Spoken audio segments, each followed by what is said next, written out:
Estamos de vuelta contigo, esto es Conciencia Auditiva, conmigo como siempre el doctor Carlos Barramulán. Mi querido amigo el maestro Gerardo Alvarado Hierro.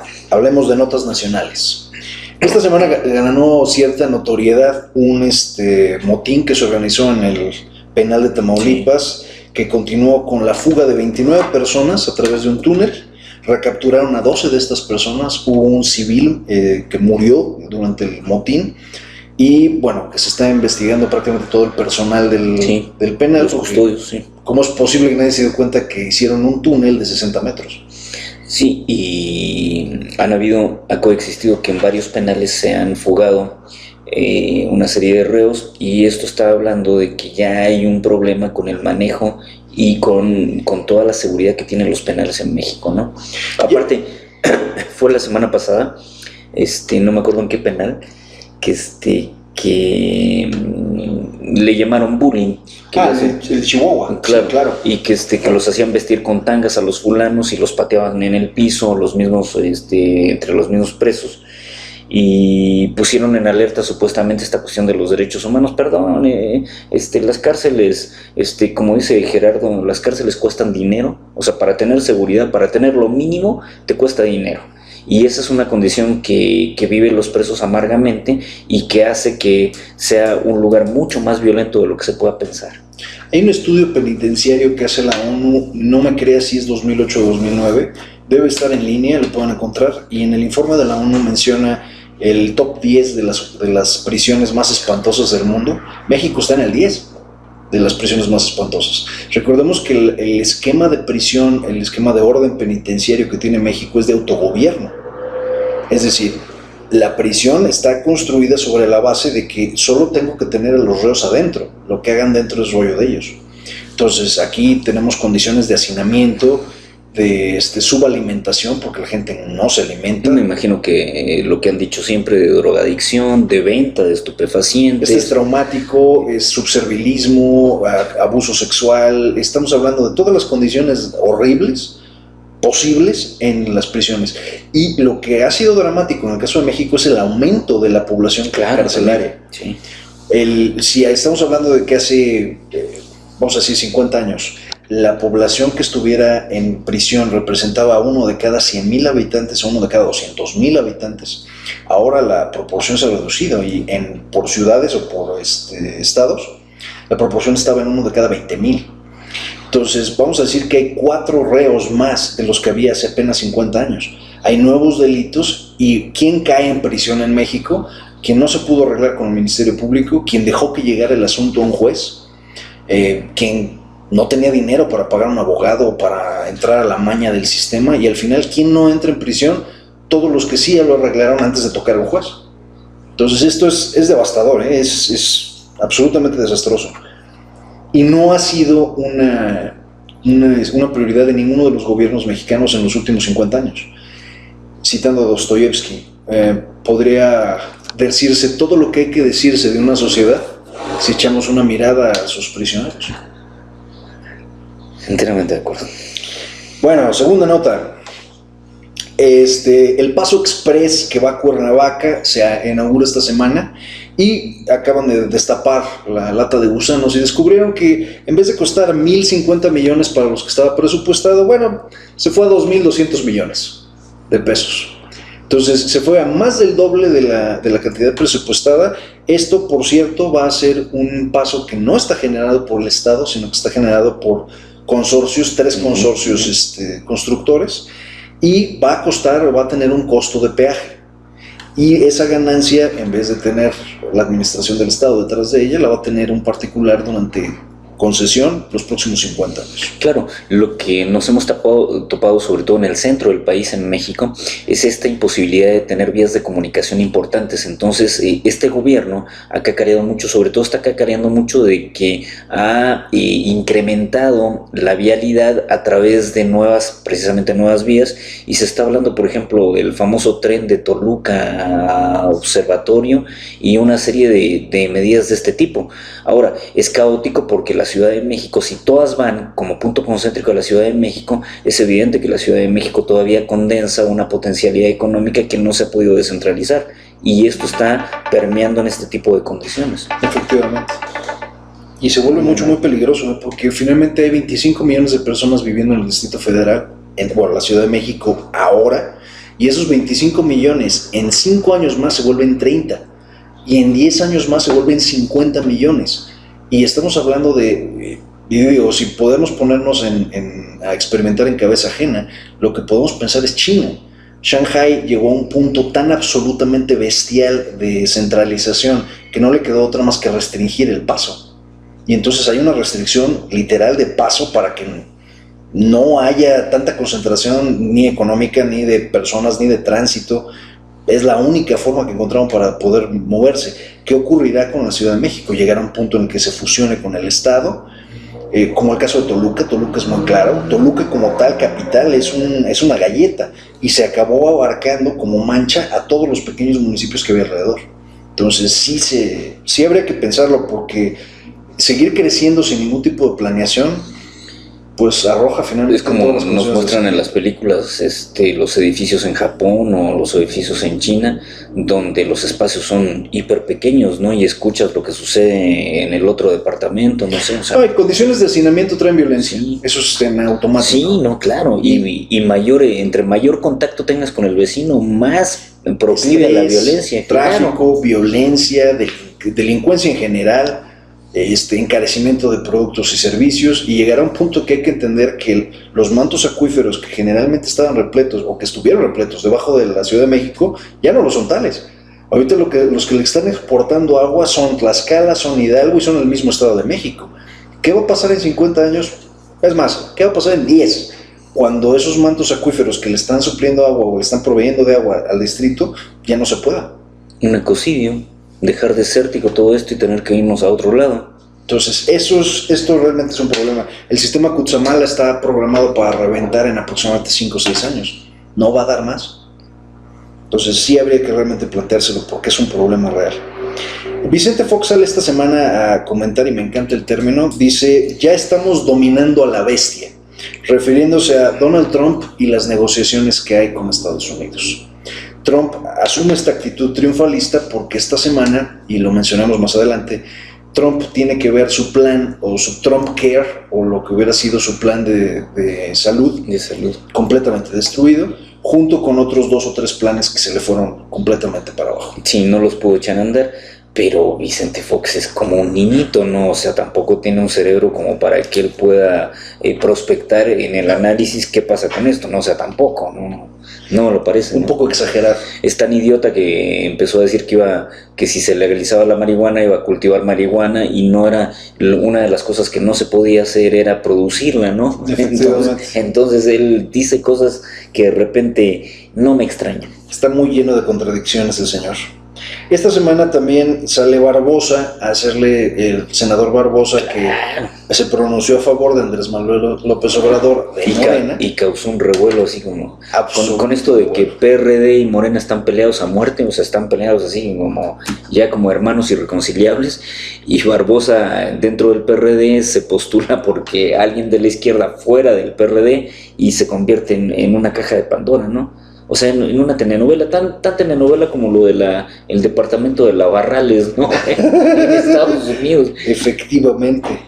Y a Padiera, bueno, finalmente le dice que no se va a retirar del PRD, sino hasta que las condiciones sean las y que además es una condición ilegal, ¿no? Que él apela a la condición de la legalidad, y mientras esto no se cambie de alguna forma, él seguirá ahí. Y todavía le quedan 2 años, ¿no? Hasta donde sí, claro. Tremendo. Moreno Valle, por su lado, de parte del PAN, se pronuncia a favor de la unidad, mientras que a Margarita Zavala se le obliga de alguna otra forma a pronunciarse si se va ella o no de candidata. Y por el otro lado, en Chihuahua, Ricardo Anaya también está haciendo su propio acto de proselitismo. Está haciendo campaña. Ya está haciendo campaña. Anaya está haciendo campaña, Margarita está haciendo campaña y Moreno Valle están haciendo campaña. Ahora, ¿quién es el más viable? ¿El niñito Anaya? ¿Es el más viable? Yo creo que probablemente Anaya es más listo que los otros 2. Sí. Pero no tiene... Y Moreno Valle tiene problemas de corrupción en el estado, ¿eh? Entonces, habría que ver qué tan limpio está. El caso de Margarita tiene los contactos. Línea calderonista, supuestamente una de las vértebras más importantes en los últimos años del PAN. Una línea empresarial completamente y que se mantuvo en cierta lealtad durante el sexenio de Calderón. Entonces, en un momento dado, yo creo que definitivamente está entre Anaya y Margarita. Y creo que el laboratorio de experimentos, como hemos platicado, es el Estado de México. Ahora algo que se le erosiona a Margarita es que cuando Margarita cobra cierta notoriedad y cierta fuerza, que empieza a hacer campaña, empieza a ir a dar conferencias y a hablar de esta posibilidad de recuperar el poder, recordemos que también estaba apuntándose y perfilándose la campaña en Estados Unidos, donde era Hillary Clinton, y como que se coqueteaba con esto de que si Hillary ascendía a los Estados Unidos, la carta idónea era una mujer en México, pero ahora eso se diluyó. Sí, se diluyó tanto que el último experimento que le van a permitir a esta cuestión de género es el Estado de México. Si en un momento dado Josefina Vázquez Mota, que probablemente va a perder el Estado de México, que probablemente se pactó esa derrota, si Josefina Vázquez Mota pierde por más de 5 puntos, es altamente probable que Margarita Zavala se vaya igual que el Dodó, claro. Simplemente desaparezca. Claro, se extinga. Sí. Nada más, así de sencillo. Sí. Ahora, pese a todo lo que pueda estar alicaído el PRI, creo que la mejor decisión fue poner a Alfredo del Mazo. O sea, creo que era lo mejor que podía hacer. Era lo obvio. Claro. Era lo obvio. Como en un momento dado... A lo mejor haberse emperrado con Videgaray, a lo mejor les hubiera costado todo. Lo poco que les hubiera quedado. Sí. Y también... Que de hecho sale en esta semana, que se conmemora, no dije se festeja, se conmemora el magnicidio, el asesinato de Luis Donaldo Colosio.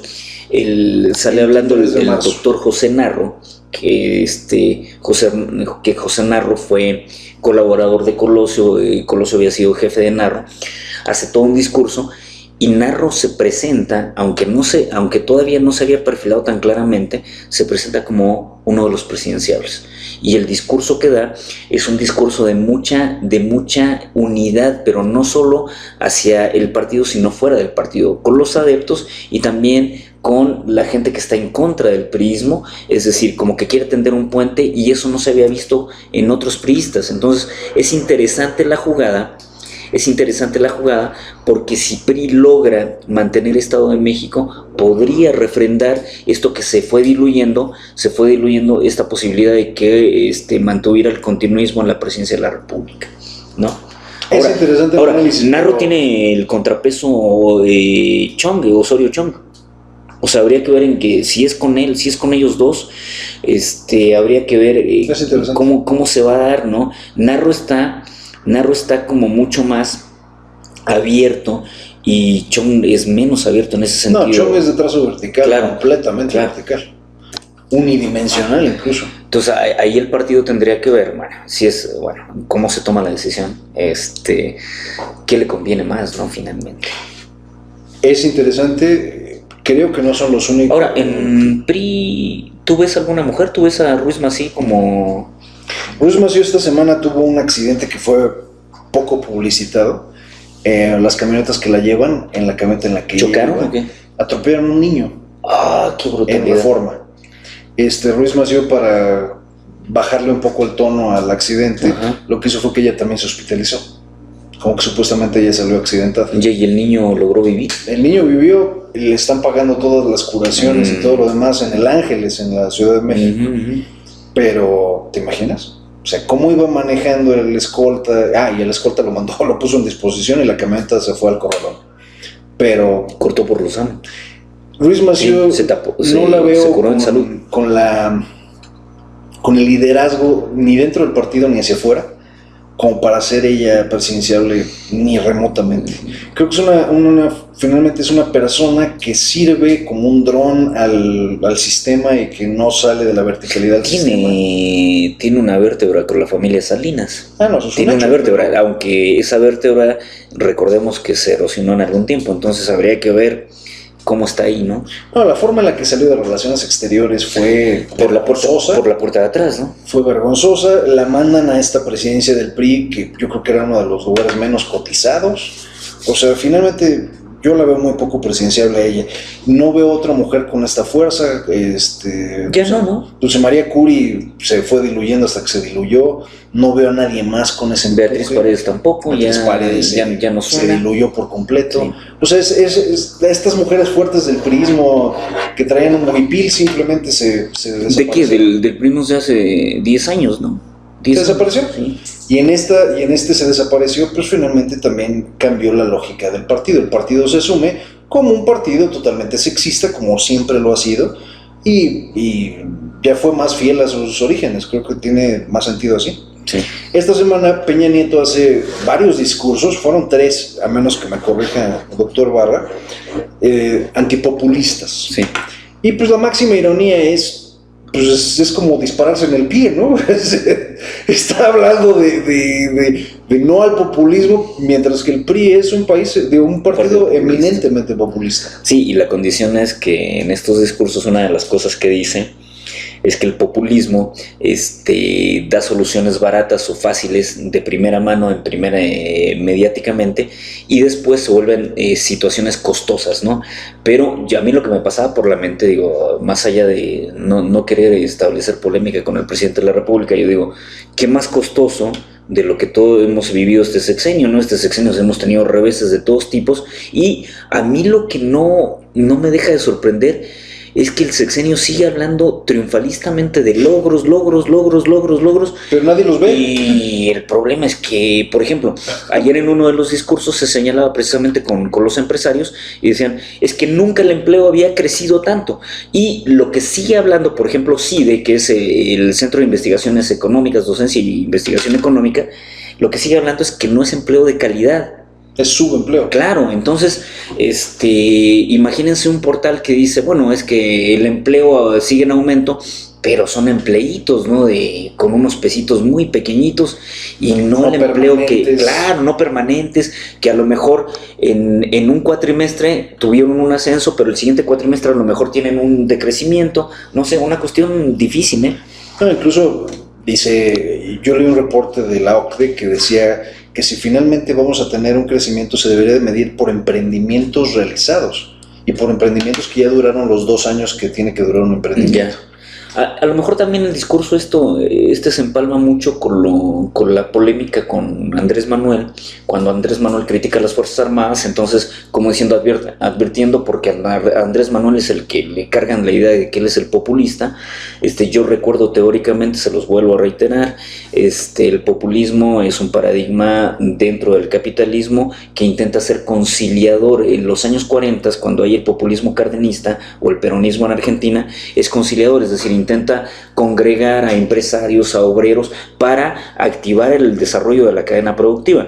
En el caso de Andrés Manuel no es populista. Andrés Manuel vive enfrentado a la clase empresarial de este país, les vive mentando la madre y se enfrenta con todo el mundo. El populismo lo que hace es medidas fáciles de empatía fácil, y aquí no hay ninguna medida fácil. Entonces me parece que la terminología está como un poquito deteriorada. No, el discurso. O como dijo Enrique Krause, que lo dijo y casi me cagué de la risa, dijo, esto del respeto también se ha deteriorado mucho. O sea, brujo. Está el tema, bueno, hablando de Andrés Manuel, esta semana se burló de Nuño, sí, aludiendo a que en términos educativos la reforma de Nuño no resuelve absolutamente nada. Y dice, la reforma educativa sin presupuesto ni metodología no es ningún tipo de reforma. Y parte le voy a tener que dar la razón a Andrés Manuel, porque finalmente, por más que llevamos 2 semanas de que Nuño cacareó su reforma, no ha habido ningún cambio. Ahora, si ustedes han visto los spots publicitarios, están hablando de dos condiciones. Empezaron a hablar de aprendizaje significativo, que es un concepto de Auswell, en donde un aprendizaje significativo reestructura o hace la reestructuración o aumenta o amplía la estructura mental y por lo tanto predispone también hacia una zona de desarrollo próximo. Eso teóricamente, pero el comercial es constructivista. El comercial es de que todos hacemos el conocimiento y por lo tanto ya no hay esta necesidad de memorizar. ¿no? Perdón, pero los profesores en México no son constructivistas en su mayoría. Yo no sé de qué están hablando de otro tipo. O sea, teóricamente el planteamiento es tan positivo en la medida que se construye conocimiento precisamente a nivel social, pero eso no significa que va a pasar en los salones de clase. A ver, ¿por qué no? Porque habitualmente esto exige mucho del profesor, demanda mucho tiempo de un profesor para atender a un grupo. Y eso no en clase, claro, sino en planeación. Claro, entonces eso me parece una bola de nieve que no sé si esto va a funcionar o no, ¿no? La otra es, por más que se le capacite a una persona y se le trate de enseñar qué es el constructivismo, qué es un aprendizaje significativo, cómo sí se pueden los dos de alguna forma mezclar. El esquema bajo el cual hemos sido educados es totalmente conductual. Claro. O sea, al final es todos paraditos, sentaditos, con la mirada al frente, levanta la mano para preguntar. No estamos acostumbrados al caos. No. O sea, el esquema constructivista es un caos en cierta medida controlado. Entonces, controlado porque permite mayor horizontalidad, entonces el flujo de información es mayor. Exacto. Claro. Son las mesas redondas, es el hecho de que el chico esté de pie, regrese, salga del salón, vuelva. Yo quiero ver si las escuelas que están construidas como pequeñas prisiones pueden albergar dentro de sus salones, con un pupitre restringido, un espacio, pueden albergar una lógica distinta de desordenar y desacomodar el aula.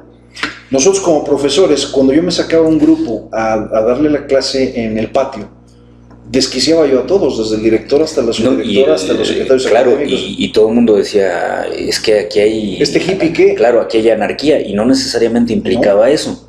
Entonces no es tomado de la mejor manera, y recordemos que el constructivismo también acepta un mayor nivel de crítica del alumno. Entonces eso también, para alguien que a lo mejor no está preparado en un tema, se vuelve un arma de dos filos.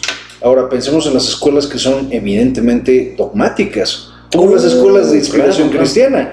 ¿Y qué pasa cuando alguien llegue y cuestione la existencia de Dios? O, mejor aún, las escuelas cristianas omiten voluntariamente la educación sexual. ¿Qué pasa cuando un alumno levanta la mano y diga, ¿y los preservativos qué? Asumiendo otra vez que el paradigma educativo o por ejemplo ha cambiado. ¿Has visto este comercial donde un niño se está tirando a una niña y después los compañeros le dicen, te hubieras puesto un condón, que no sé qué, ¿no? Yo no lo he visto, está fuerte. No, es que el comercial ya muestra la relación, o sea, él está encima de ella. Okay. Y de repente ella le dice que frene, que mejor otro día, y él así, jadeando, le dice, sí, mejor otro día.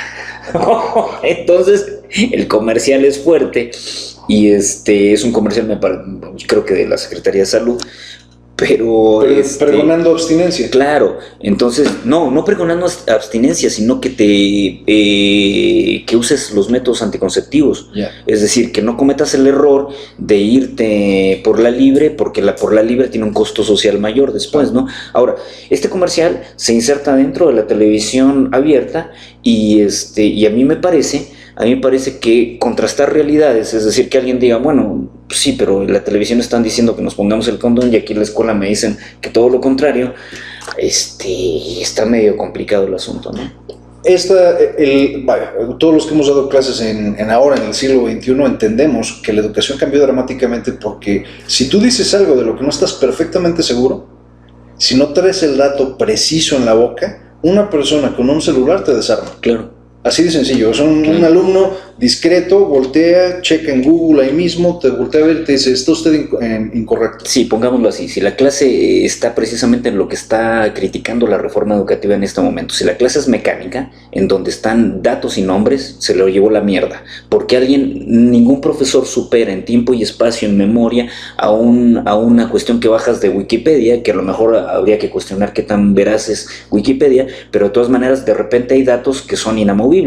Entonces, cuando las clases son de ese tipo y no hay análisis, no hay construcción de conocimiento, precisamente se vuelve difícil. Pero no significa el hecho de que haya constructivismo no significa que la clase es menos complicada, ¿eh? ¿No? O sea, es más complicada todavía. O sea, la clase mecánica, que parece que fuera mucho más sencilla de llevar, no es tan complicada y ojo, y guarda complejidad en este tipo de condiciones, pero el constructivismo es mucho más complicado todavía, Totalmente ¿no? enredado. Claro. Depende de una buena preparación, una buena planeación, incluso de entender el esquema de un cuadro completo, de la foto completa. Porque tú le vas dando a lo mejor al alumno pedazos y el alumno va construyendo esa foto completa. Y entonces es una planeación mucho más amplia. Es más longitudinal, simplemente el adecuar objetivos correctamente, de acuerdo al material que vas a ver en clase, adecuar esos objetivos a un proyecto y que se aterrice un proyecto, inspirar al alumno a que aterrice un proyecto. O sea, son aspectos de verdaderamente reflexionar y pensar en casa, en tu tiempo, de cómo vas a dar tu clase y cómo vas a estructurar un curso. Claro, y a mí me parece que al final la forma en que se construye esto lleva a N cantidad de salidas. Es decir, la clase no culmina con una especie de sinapsis en donde se concentra el contenido, sino que a lo mejor hay muchas salidas, ¿no? Y eso hace, evidentemente, que la persona tenga una estructura también mayor de percepción y de aplicación cognitiva del conocimiento. El constructivismo es una condición bastante exigente para el profesor, pero también es exigente para el alumno. Y es exigente en términos de evaluación. Las evaluaciones tienen que cambiar, porque no puedes hacer evaluaciones simplemente cuadradas A, B o C o D. Claro. O sea, tienes que hacer evaluaciones que tengan que ver con evaluar el proceso, ¿de acuerdo? Y no el resultado. Hace como 2 semanas hablamos con Gerardo sobre que habíamos llevado clases de física y que armábamos claro, los circuitos lógicos. Claro, que armabas un circuito. Ahí no se califica, no puedes calificar el resultado final, necesariamente que el resultado final sea que esto funcione, sino en cuántos pasos menos puedes hacer que funcione. Exacto. ¿No? Entonces, de repente este tipo de cosas es difícil, es decir, el resultado no es tan importante como el proceso en sí mismo. Estoy totalmente de acuerdo. El proceso es finalmente el esquema a seguir en el constructivismo y los pasos de estructuración del proceso y finalmente la forma en la que alguien se hace de los recursos para aterrizarlos en un proyecto, la forma en la que se interactúa como grupo, la forma en la que se van llevando los avances. O sea, es una evaluación constante y ojo, no es una evaluación conductual. Un alumno puede ser grosero, venir mal vestido, no sentarse jamás, no sacarse la mano del pantalón, estar mascando chicle. Tener sus propios tiempos. Y todo esto no debe de formar parte de la evaluación. O sea, la evaluación tiene que ver con el proceso al final. Cómo él o ella logran interactuar con sus compañeros. Y es capaz de realizar esta operación. Reproducir el conocimiento, asirse del conocimiento, reproducirlo. Y obviamente finalmente producir algo distinto. Por ejemplo, esta pendejada que históricamente ha pasado, donde el profesor tiene una estructura bastante dura o bastante rígida y donde cuando un alumno le contesta algo que no se asemeja a lo del profesor y el profesor no tiene la capacidad de evaluarlo. En el constructivismo sería a la inversa, o sea, el profesor es mucho más abierto a que la respuesta puede tener muchas variables, entonces tiene que tener la capacidad para evaluar la respuesta desde muchas ópticas. Claro. Y ahí finalmente estamos hablando de rúbricas para evaluar, claro. Estamos hablando de parámetros de evaluación, sí. Y que otra vez la evaluación no es tan... Aquí es donde entra perfecto el sistema de A, B, C o D, o de 0 a 6 europeo, o de 0 a 4 europeo. O sea, dices en un momento en Chile es de 1 a 7, 1, 2 y 3 mueres, 4, 5, 6 y 7 es bueno. O sea, en un momento dado tendría que ver con algo así, ¿no? O sea, hasta los números tienen que cambiar. Le auguro un fracaso porque finalmente los profesores no van a poder desprenderse del libro de texto, que el libro de texto ya de por sí es una cadena, es una camisa de fuerza, primer punto. Segundo, el profesor no puede ser más de lo que es, no puede. Y el profesor es como una persona encadenada, aprisionada, que no ha salido nunca de la caverna, tratando de enseñarle a alguien qué es la libertad. Ok, y yo diría que si la metáfora es así, hay una cadena generacional cognitiva en donde Exacto. Están amarraditos durante más de 3, 4 generaciones, y echar a andar esto es una condición a largo plazo, claro. A largo plazo también con un sistema que se reestructure. Y yo no he sabido que necesariamente se ha reestructurado. Ahora, hemos platicado esto muchas veces, cuando tú tomas maestrías en educación, licenciaturas en educación, puta, las pláticas son lindas, ¿no? Somos constructivistas, hacemos, y cuando ya los ves a la hora de la hora, porque todos caemos en ciertas condiciones de confort, es muy difícil llegar a esto, no es sencillo, es una estructura que hay que ir paso a paso, me parece que desarrollándola. Nadie puede ser más de lo que es. Y yo creo que si hay alguien que nos muestra que no es constructivista, es el pinche Nuño. Claro. Él nos lo muestra, ¿eh? Claro, es totalmente vertical, claro, es totalmente... No, la reforma va a palo. No, punto, o sea, y es para aquí, todos. Aquí no hay apertura, no hay horizontalidad, sino que la reforma va, punto. Aquí estamos hablando de que de inicio los contenidos son regionalizados, tienen que ser regionalizados y locales incluso. Cada escuela es un universo en sí mismo, cada escuela tiene una realidad en su universo de alumnos. Es una lógica a través de, solo por el lugar donde están físicamente establecidos. Claro, y fíjate, ese es un muy buen punto.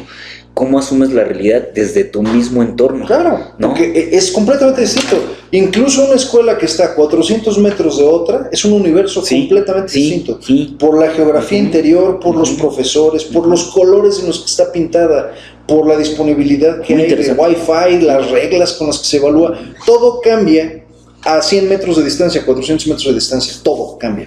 Entonces, ¿cómo puedo pretender que les aplique yo la misma fórmula a todos para educarlos a todos igual? Es completamente absurdo. Entonces, bueno, señor Nuño, le vaticino que su sistema va a colapsar igual que usted. Ahora, y yo le vaticino que usted no es el próximo presidente de México. Registran en el peso mexicano frente al dólar su mejor cotización en 4 meses. El dólar se llegó a cotizar en 19,30 a la venta y a la compra en 17,90. He visto en Televisa, he visto mucho ánimo, cómo pasan la grafiquita de que cómo incide, sube, baja, cómo inciden. Ya me tiene loco este güey, se llama Enrique, ¿no? Enrique Campos Suárez. Es un imbécil porque sigue diciendo lo mismo durante 6 meses, en el cual dice, bueno, y si hay una declaración, usted ve que la curva aumenta o disminuye. Puta, y digo, ya me lo aprendí, ¿no? Este esquema especulador de la moneda mexicana tiene que ver con otros factores también. Claro. Hay bueno, aparte del Dow Jones, que poca gente entiende bien cómo funcionan los indicadores, pero aparte de los indicadores, aparte de la bolsa de valores, hay apuestas en particular de grupos que se dedican precisamente a desestabilizar monedas y a jugar con eso. El momento en el que México lanzó su consigna de que iba a permitir la inversión extranjera fue cuando se dio el mayor madrazo de pérdida del peso contra el dólar. Y esto ocurre porque automáticamente se entiende que al depreciar el peso se amortiza para que venga la inversión. Claro. Entonces, porque una moneda más barata hace más atractiva la inversión que una moneda más cara. Ese es el pinche o el famoso teorema de Samuelson de la balanza de pagos. Pregúntenle a Japón. Claro, entonces esa es la condición. Pero también al abaratar la moneda se hace más rica la exportación, porque recibir dólares implica traducirlos a mayor volumen de pesos. No sé, es decir, es un juego de un equilibrio que es difícil de alcanzar, ¿no? Y que cuando se es una economía dependiente siempre se viven estas incertidumbres. No, y cuando se es una economía en la que la actividad primordial para el 2017 ha sido el turismo, y el turismo se ve acotado porque en Cancún ya hubo una balacera, en Acapulco, en particular en Guerrero, es donde más muertos hay. Esa es una variable que nada tiene que ver con la condición económica y que sin embargo incide directamente, coyunturalmente, este tipo de condiciones. Ahora, es increíble que en Cancún se ha ido... Playa del Carmen. Y ha ido increciendo, ¿eh? Sí, ha ido increciendo. Eso no, o sea, teníamos la huella nítida de Acapulco. Muy, muy nítida, pero no teníamos la huella de Cancún. Y ahora te encuentras con que las costas se convierten los únicos lugares que son eminentemente los de mayor turismo.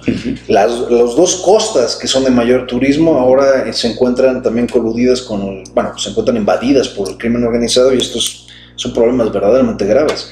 El segundo ingreso más grande que tiene México después del petróleo y de las remesas es el turismo y la industria de los servicios. Entonces esto es dramático.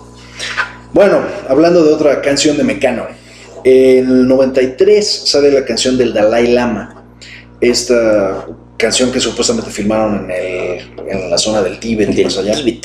y salen los dos hermanos Cano bailando con Ana Torroja ahí entre templo y templo. Y pues es interesante porque para algunos de nosotros, digo, yo tenía 13 años en el 93, en el momento que salió esto yo decía, bueno, ¿y quién rayos es el Dalai Lama, no?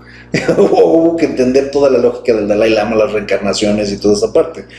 Pero es una canción interesante, los ritmos son interesantes, usa instrumentos que son propios del Tíbet, estos cuernos largos de aire. Entonces es interesante como canción. Y bien interesante que China lo va a recuperar, o sea, China lo va a tener, no, ha seguido, o sea... Y no va a ceder. Claro, y no va a ceder, o sea, si recuperó Taiwán, ¿qué no va a recuperar el Tíbet? ¿Y Hong Kong? Claro, y que eran emporios económicos, el Tíbet no es un emporio económico, lo va a recuperar. Y por eso tampoco ha habido tanta presión en los últimos 20 años. No, a lo mejor no le... No están, activamente. Sí, no activamente, pero de que les van a pegar, pegar, ¿no? Aparte, el materialismo que tiene a nivel del desarrollo de la realidad y la pérdida de la religión en China, eso es muy importante como para decir que también no les interesa mucho lo que pase con el líder espiritual del Dalai. Tú sabes, por decir algo, que el Dalai Lama, aparte de recibir dinero del Nobel de la Paz, porque recibió dinero del Nobel de la Paz, el Dalai Lama vendió su imagen y cada que va a ir a dar una conferencia recibe millones de dólares. Es muy probable. Para mantener el Tíbet. Sí, es muy probable. Él recibe dinero sangriento durante los 90 de dos grupos que eran, vamos a llamarle, altamente cuestionables, entre ellos uno mafioso que se oponía a China, y del gobierno de Estados Unidos. Yeah. Sí, del gobierno de Estados Unidos, porque él es como el punto de la insurrección o de una probable insurrección frente a los chinos, pero no, la cosa no es así. No pinta de ese lado. No pinta. Si hasta los ingleses se tuvieron que ir con la cola entre las piernas, ¿no? Entonces, no. Recordemos que no hay petróleo, no hay metales preciosos, no hay tierras raras, no hay nada que sacar en el Tíbet. No, y cuidado con molestar a la bestia roja, no molesten a esa bestia, déjenla tranquila. Bueno, los dejamos con Mecano y la canción que es el Ai Dalai, 1993.